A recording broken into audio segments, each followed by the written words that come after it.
and then ready to go. What's happening, people? We're back. Nan's Kitchen podcast, and John, as per usual, and I've got my mate on Tom today. He's going to tell us a little interesting story. So I'm not even going to go too much into it. I'll just let him take over. To be fair, but it's a more criminological based episode today. So stay tuned and enjoy. Go on, Tommy lad. The floor's all yours. So basically, give you a little brief insight to what I know of it. That I've only heard of it briefly, and it interested me, so I thought we'll save it and you can come on and tell me about it. So Tom's granddad went to jail for murder and served time, but he's innocent. So we're going to read it from Tom's perspective and the family perspective, and see their point of view from it, and see where that goes. It should be a juicy episode, I think, anyway. It should be interesting. It should be like a nice, interesting episode for you to follow. And there will be a little funny bit at the end, because we'll talk about that all day, and that's to lighten the mood. But take the floor, Tommy lad. Tell me, basically, just briefly, situation, lad. The main thing for us, like family point of view, obviously I'm a twin, so my and I Johns are just going to be very similar. Yeah, of course. The only if any differences would be, the only other different view we'd have is how we are as different people ourselves, but how we see things. But as I say, that we were just going to see him, and I remember every day waking up, my mother's come in the room, go on boys, you're going to see your granddad, and I'm like the worst person for getting up me. Yeah, you're hard. I'm so hard to get up. I'm hard work, I couldn't get up, but I was the first gone. He'd be awake. He'd be the first in bed, but he'd be awake from like 8 o'clock in the morning, but he just wouldn't move out of his bed till about I just can't get up. But every time my mum came in my room and just said, "We're going to see your granddad," lad, I was up like the flash. Because you knew, yeah. I was up like the flash. It was like this mad instinct, and like you were like excited to go and see him as well. Yeah, can I just ask you a little question about that then? So, how old was you when you found out then? 8, I think. 8, yeah. So, do you remember how you felt, like your emotions around that time? Yeah, it was like, right, okay. I'm getting deep with it. Yeah, I want you to understand what your emotions. Yeah, because it was just like, right, okay. And then that's where it became. So obviously to you it was like, wow, that's mad. Yeah.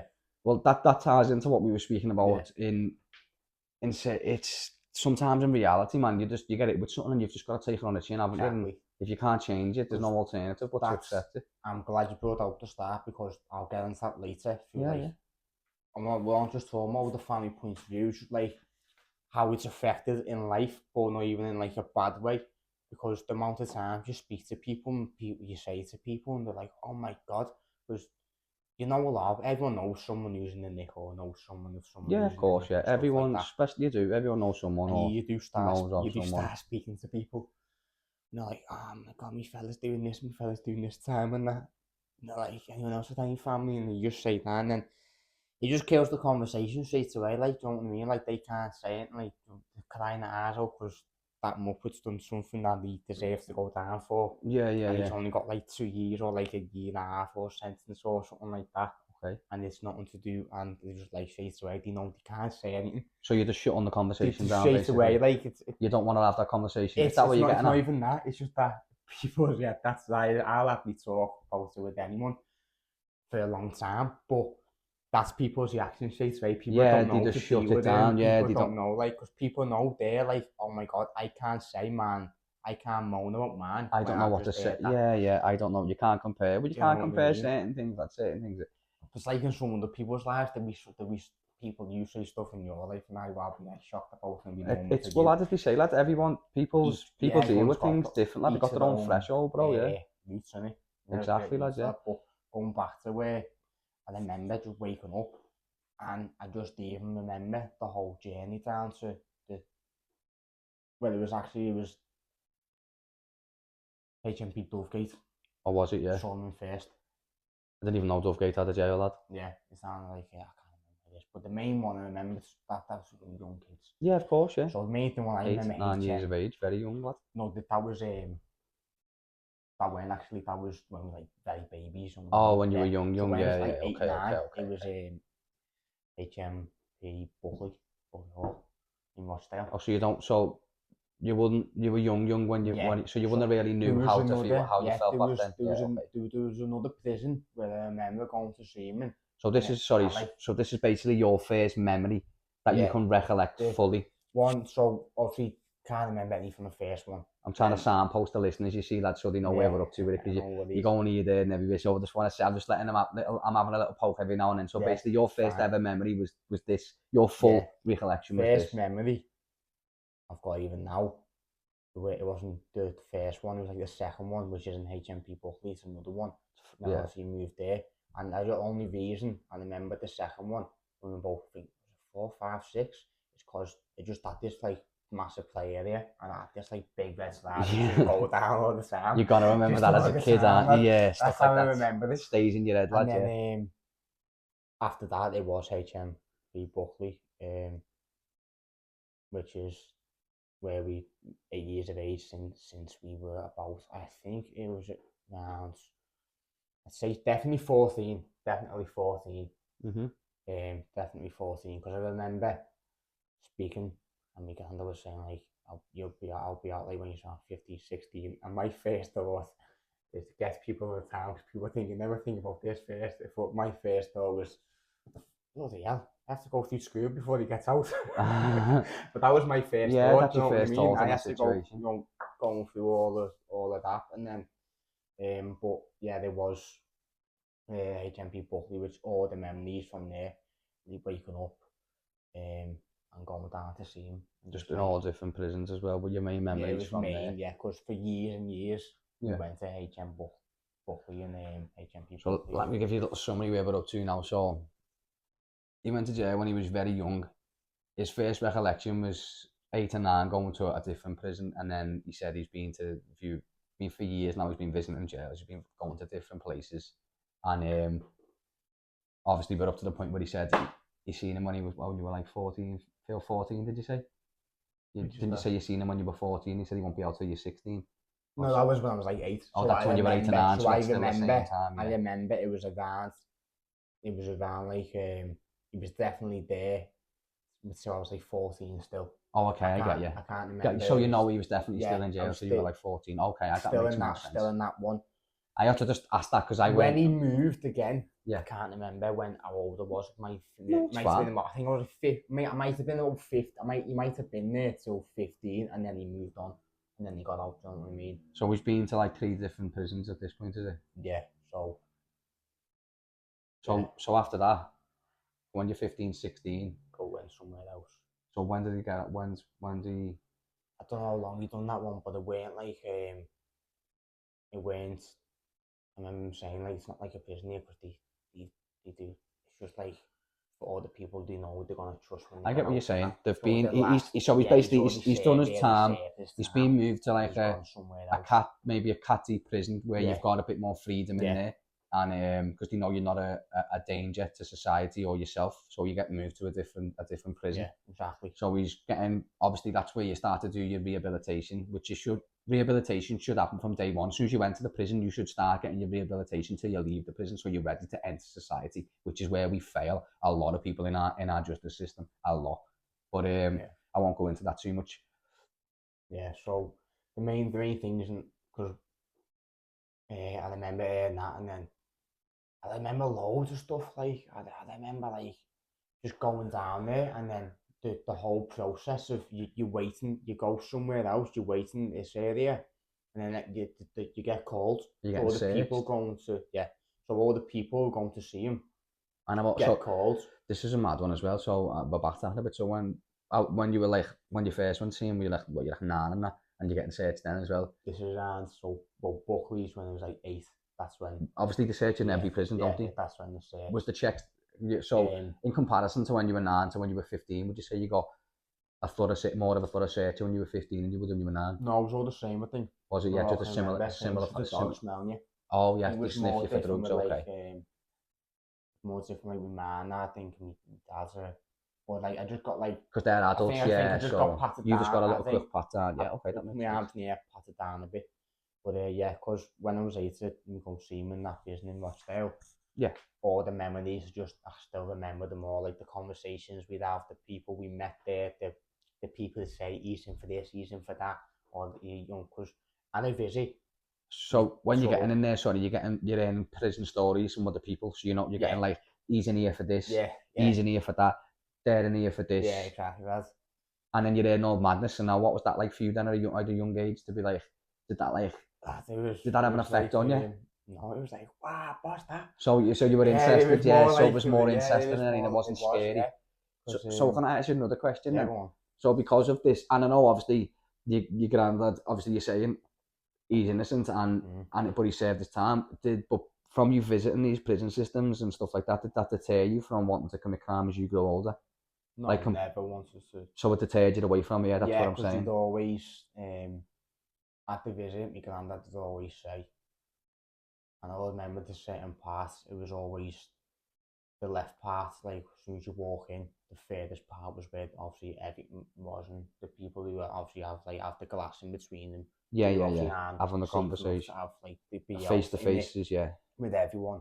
And then my granddad saying like, you know, because it looks all happy and joyful when everyone's in a visit, like, because they're all talking very happy. We're talking to other families, he's in for this, it's the best time of the day for them, though, isn't it? Well, the best time of the month, lad. You only get is it one visit a week or one visit a month?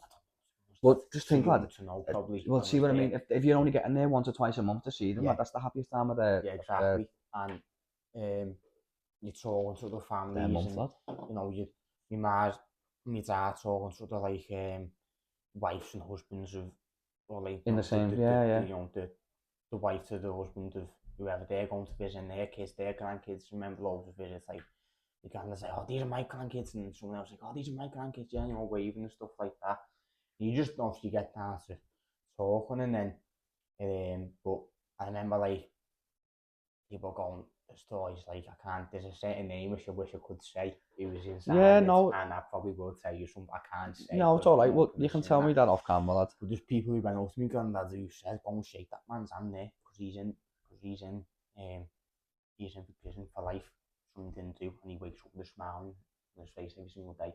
Other people who are visiting other people had to go and shake his hand, like, you know. So other people understood the situation. So exactly. And this is quite mad, because if you're in jail and you're a criminal and people believe you've done it, then it's a bit different for different crimes. Now, if other prisoners are saying, go and shake his hand, be respectful because he's in here serving a crime for someone and he didn't do the time. He's doing the time for someone and he didn't do the crime. That shows a lot, because especially in prison mentality, like, you know what I mean? People respect each other, I understand that, but you've got to earn respect. But the fact that he's...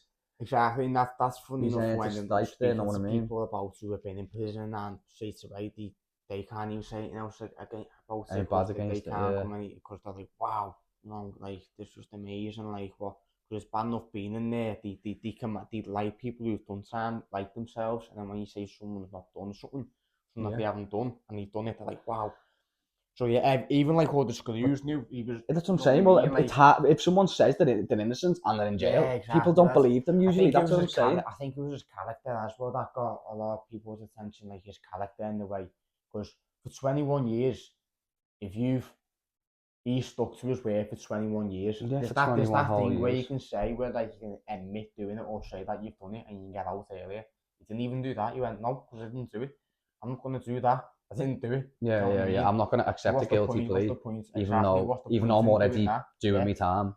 So, a lot of people, I think they love that about him, the personality anyway, and the fact that they know how hard he was, they know how, like, he loved his fitness, and he was dead great to get on with, and he's obviously not afraid to ever speak his opinion or his ever thoughts, and of course not. Well, that's what it was about. You don't serve 21 years in jail and come out with people who like you, lads. Because everyone's life is up. Everyone's always like, no, it's fine. In prison, what you do, what you need for, and you're just going wrongly convicted. So everyone knew straight away. But when you go to visit, lads, even though the screws knew and that, like, you know what I mean. But if you look at things as well, this is where I'm gonna say, like, and I'm not trying to pick too far into things where people start at, like, throwing some what I'm trying to do. I'm not trying to persuade people's opinions or thoughts here, is what I'm getting at. But let's say back when you went to jail would have been in the 90s. Yeah, it was around then. Don't know the specific dates. So borders around the, there, the forensics was shocking, like awful. It was shit.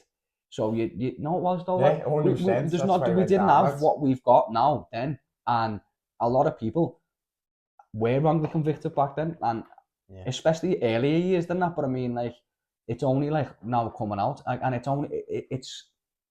If we had the forensics that we had now, then things wouldn't Yeah. happen. You're just going to wear them out, and a As you lot of say, times people yeah. do tell lies. Not all the time, obviously, but if you just want someone to be punished for something, and Yeah, and that's what it was, I think. do you know what I mean? If you was just in want, this if you case. want someone to be punished for a certain thing, Yeah. then and someone, it's just you don't want to let it go, and you want someone to do that time. They wanted someone to point They at the wanted blame. to It point the was an finger at easy someone. target. Yeah, it's simple as And that. that was more than, obviously you can't go into Well, we're not going to detail. go into detail, no, but it's That's just what it was more. But today, probably to this day, if it happened, he wouldn't have went down. yeah, it's mad because they would have had yeah. the evidence to prove Yeah. that wouldn't have been the case. So what's going on with that situation now then, Tom? Like, is he just left it? Yeah, there's, I remember my mum was fighting for it, and I remember saying they used to have meetings and that. Back then you could smoke on rooms and stuff like that. Yeah, She got old school. She got pregnant with us, and then Obviously, that's when had a she conversation with dad, like, listen, you're pregnant with the lad boys now, you caused you too much can't be stress going and to that. Still mad though, innit? can't be going to places like that to do the meetings they were fighting for. And then I think my granddad just knew the reality of it, and he just, which should probably be the hardest thing that I think anyone, I know that most people in this world couldn't do, was just the acceptance of it, that he accepted it and thought, right, he said to himself, because otherwise he wouldn't have been able to get through that sentence. No, of That's course 21 not. years without accepting. If he was still in denial, thinking he's going to get out, and not do it, That's hard. if he's going to get out, Yeah, that's hard. So yeah, I think he just accepted, like, I'm going to be in it for this, and accepting I'm going to move on with my life and go as best as I can. Yeah. And like focus on what he can. But literally, going back to when I was 8 in the prison in Rochdale, it was literally just like, go and see him. You're just going to see your granddad. That's it, all it was. That's all it is you're for just you, going to yeah. visit It's your just granddad, normal. Yeah. And like, so I was coming up to here to see my granddad. Exactly, I get it, lad. Yeah, it's just like a normal just like thing. say your granddad lived in like Manchester, which many people, families do. They live far. Many people probably do only see the certain relatives like once the every amount blue of moon. time we saw my granddad. So it's just like that. It's just this, in this situation, it was just in prison with a lot of danger, a lot of a lot of dangerous people about him. a lot of dangerous people to society. Do you know what I mean? So, I'll go on. Sorry, we're coming onto that topic now. To me, they were never like that dangerous. Well, that's what I was going to ask you then. So, because with you being around these people who have done X, Y, Z crimes, and you understand what type of people they are, and you don't see them as scary, no, or they'd do that to you, because you've seen them as like, well, I've knew these for years now because I've been coming here, or I've knew these for so X amount of time, and you feel comfortable in a sense. A different side. So you did, yeah, okay. Just so different. Not saying that that's all good to do. No, well, let me stop you there for a sec. But this is interesting, because a lot of people whose family have to go through the prison system and what X, Y, Z, it takes a toll on the families in a negative way, and a lot of the time it really does. Now, this young man here, this is all positive for this. He's got a positive review for it. Do you know what I mean? And it's actually it's quite enlightening to see, because I didn't ever expect that someone say, oh, it was a positive time for me, but I understand why, because he's going to visit his fucking grandparents and who he loves and cherishes. Do you know what I mean? And to him, it's, when you're a child, there's no difference to you. You're just like going to it's like going to your nan's house, but no, you're just going to a prison system. Like, that was it. So the turmoil on him didn't take an effect, and I actually found that quite interesting. It's really your strong soul, I'll say that for one. Yeah, because as you say, carry on what you were saying, lad. I'm glad you picked up on it, because I remember watching a documentary, and it was on the craze. Yeah. And this woman who's meant to be like this, psychologist, top dog. She's on a documentary. She's talking about it. She says, any man who's been in prison for 20 years always comes out for the worst. My granddad never. He came out for the better. And that doesn't always happen, though. So it's mad. He had a different perspective and point of view on life, and I think he accepted a lot of stuff in his past, which we thought, you know what, maybe not that I ever done anything bad or wrong, but he's come to terms with a lot of things. Like, right, And I accepted, can I look just back said on my life accepted. and the prison made it look more like I know where I made mistakes big time. And I appreciate life and I more, know yeah. where, Well, you do see some prisoners come out and they fucking yeah, they worship the and they respect the world now. But yeah, that's just from what I've seen. Again, I don't know actual statistics. I do know a recidivism. I can't get that word out. Basically, if you go to jail and come out and repeat the same crime, it's like yeah, 70% over here. yeah, So people obviously, it only works on a small percentage of people. It's like 20% of the prison population that come out and actually don't go back into crime. But not all of that 20% will have such a positive outlook like yeah. that. They won't. A lot of people who are still know to this day who was inside, like I think a lot of them are the same. You've And got like, you've got and to a have a lot of them strong are character, lad. very, and as you're going back at the people, I got to see, I don't know, the stuff I can't say, which I really want to say here now, but like, No. we're having conversations with someone, Don't have to say who's in for names. like manslaughter or something. Yeah. We're having conversations with someone who's in for murder, ex-armed robbery, like this stuff and that. And I'd this find the is all stories still really around in like interesting. I would Buckley and find that, the stories fighting interesting. people in for just fighting, you know what I mean? But like fighting a lot, obviously going in and out of prison, then they go to like this other types of prisons and that. But we're becoming good friends with these type of people, like, or even family friends with these type of people as Because well. Do you know what I you've mean? knew them for so long, Yeah, yeah. because and then you just assume the more you keep going to see people as well, and you get the amount of people we've met through even just being inside with my granddad and the family friends to us still to this day. We look at, especially me and our John, we look at if that didn't happen, we wouldn't have known those people. Yeah, okay. So there's a massive negative, but some people are looking more small positive, but the big positive, we're getting to know other people's like and a different point of view in life on prisoners themselves. Because I've always knew not all prisoners are bad people. Yeah. A lot of people have to People make learn that. mistakes, man. A lot of people have to learn that. Yeah, they do. But I never had to learn it. Well, you understood it though because of the Straight situation, away, yeah. I got a really like sort of You felt sorry for them? feeling. Yeah, of course, yeah. That there's loads of reasons why You're being can do it, empathetic, lad. It's like, you're only human at the end of the day, man. Like, the government messes people over, the education system does, it does, yeah.